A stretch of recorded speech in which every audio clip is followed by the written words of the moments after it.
चाहिँ रानी झुलाको झोलुङ्गे पुल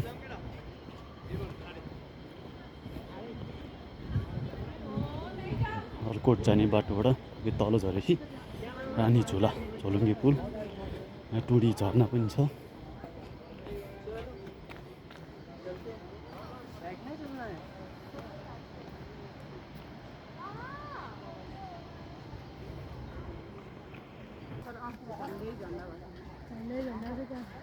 यो नेपालको झन्डा खाने यो लानु त्यसको अर्को साइडको झन्डा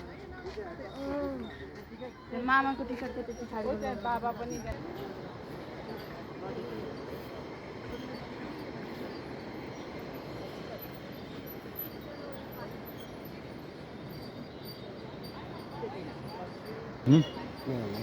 आउनु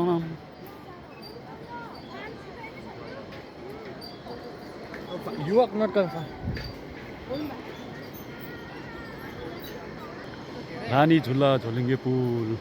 धेरै हाइट छ नि यो तल हेर्नु त। यो भन्ज्याङको भन्दा हाइट छ यो धेरै हाइट भन्ज्याङको भन्दा धेरै हाइट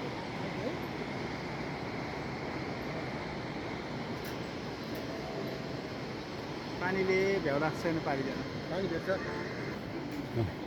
फर्किनु भिजायो